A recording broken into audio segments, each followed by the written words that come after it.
నోటి దుర్వాసన పోవటానికి ఔషధం తయారు చేసుకోవడానికి కావలసిన ద్రవ్యాలు: యష్టి మధు, సోంపు, జీలకర్ర, నువ్వులు, జాజికాయ, పటిక బెల్లం, సైంధవ లవణం. డాక్టర్ గారు, ఎలా తయారు చేసుకోవాలంటారు? మనం చాలా తేలిగ్గా తయారు చేసుకోవచ్చు. మీరు విన్నారు కదా, అన్ని ద్రవ్యాలన్నీ కూడా మనకి ఇంట్లో ఉన్నటువంటివేను. ఇవన్నీ వేసుకోవడానికి ముందు ఒక బౌల్ రెడీగా పెట్టుకుందాం. మనం ఒక్కొక్క ద్రవ్యం గురించి చెప్పుకుంటూ మనం అందులో వేసుకుందాం. సో దీనికి మొట్టమొదటి మనం యష్టి మధుని తీసుకుందాం. ఈ యష్టి మధు అనేటువంటిది ఏంటంటే మంచి రసాయనం, అలాగే నోటికి ఒక మంచి టేస్ట్ని ఇస్తుంది. నోట్లో పెట్టుకోగానే ఒక తీయదనం కూడా ఉంటుందన్నమాట. నోట్లో లాలాజలం అంతా బాగా ఊరి నోట్లో బ్యాక్టీరియా లేకుండా ఉండడానికి ఇది చక్కగా ఉపయోగపడుతుంది.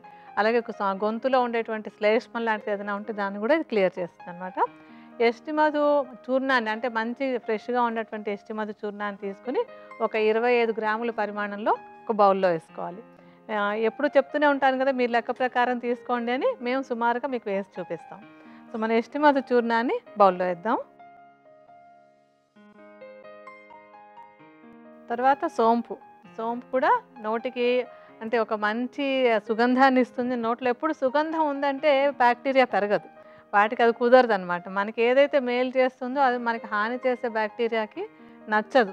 అందుకని ఈ మంచి సుగంధాన్ని ఇచ్చేటువంటి ఈ పదార్థం సోంపు లాంటిది మనకి నోట్లో ఉందంటే మనకి హాని చేసే బ్యాక్టీరియా అక్కడ పెరగదు అనమాట. సో సోంపుని మనం వేయించుకోవాల్సినటువంటి పనేం లేదు, దీన్ని పొడిలాగా చేసుకోవచ్చు. అక్కర్లేదనుకుంటే ఒట్టిగా సోంపుని కూడా మనం ఇందులో వేసేసుకోవచ్చు అనమాట. సో 25 గ్రాముల పరిమాణంలో సోంపుని కానీ సోంపు చూర్ణాన్ని కానీ ఏదైనా వేసుకోవచ్చు.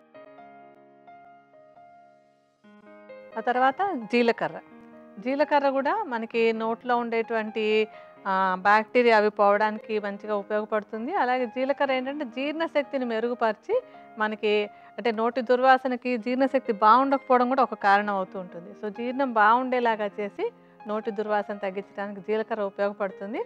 జీలకర్రని మాత్రం కొంచెం వేయించుకోవాలి, మూకుట్లో వేసి ఇంకా నూనె అంతా ఏం లేకుండా ఒట్టిగా పొడిగా వేయించేసి దాన్ని పొడి చేసుకోవాలి. జీలకర్ర పొడి కూడా ఏంటంటే మెత్తటి పొడులు చేయక్కర్లేదు, ఇవన్నీ కూడా కొంచెం గరుగ్గా చేసుకోవచ్చు. 25 గ్రాముల పరిమాణంలో జీలకర్ర పొడిని కూడా మనం ఇందులో వేసుకుందాం. ఆ తర్వాత నువ్వులు అసలు నోటికి చాలా మంచి ఆరోగ్యాన్ని ఇస్తాయి అన్నమాట. పళ్ళు చిగుళ్ళు చక్కగా ఆరోగ్యంగా ఉండడానికి నువ్వులు బాగా ఉపయోగపడతాయి. అంటే దానిలో ఉండేటువంటి తైలం వల్ల ఉపయోగపడుతుంది. అలాగే దానిలో ఉండేటువంటి వాతాహారమైనటువంటి గుణం, దానిలో ఉండే కాల్షియము, ఇవన్నీ కూడా మనకి పళ్ళకి చిగుళ్ళకి మంచి మేలు చేసి నోటి దుర్వాసన తగ్గించడానికి ఇది బాగా ఉపయోగపడుతుంది.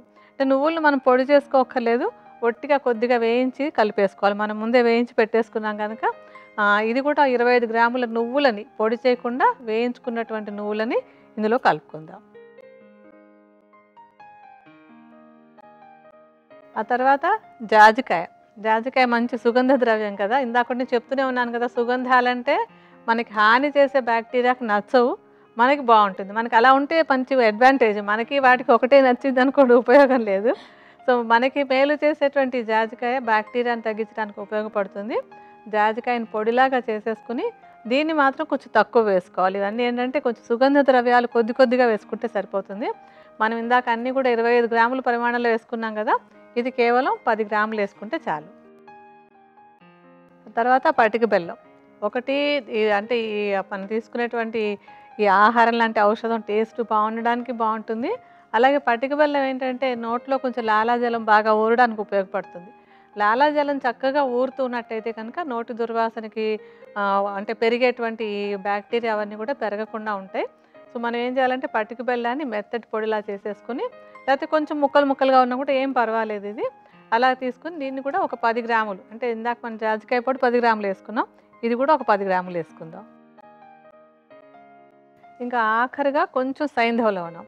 ఈ సైంధవ లవణం కూడా ఏంటంటే నోటిని శుభ్రపరచడానికి, అంటే మనం మామూలుగా పళ్ళు తోముకొని కూడా ఉప్పు వాడతాం. ఎందుకు ఉప్పుని వాడతామంటే ఉప్పుని వాడినప్పుడు అక్కడ ఉండేటువంటి బ్యాక్టీరియా అంతా కూడా పోతుంది కనుక ఉప్పుని వాడుతూ ఉంటాం.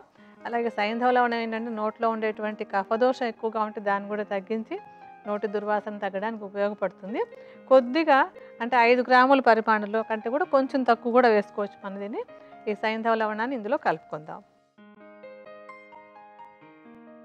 సో మొత్తం అన్నీ మనం ఇందులో వేసుకున్నాం కదా, ఏమేమి వేసుకున్నాం?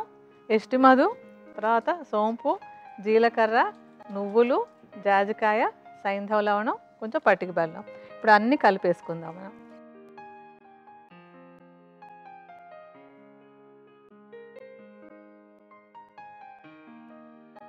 వీటన్నింటిని కలిపేస్తే మనకి కావాల్సినటువంటి పత్యాహారం రెడీ అయిపోయినట్టే. దీన్ని ఒక గాజు సీసాలో పోసుకొని గట్టిగా టైట్గా మూత పెట్టుకోవాలి.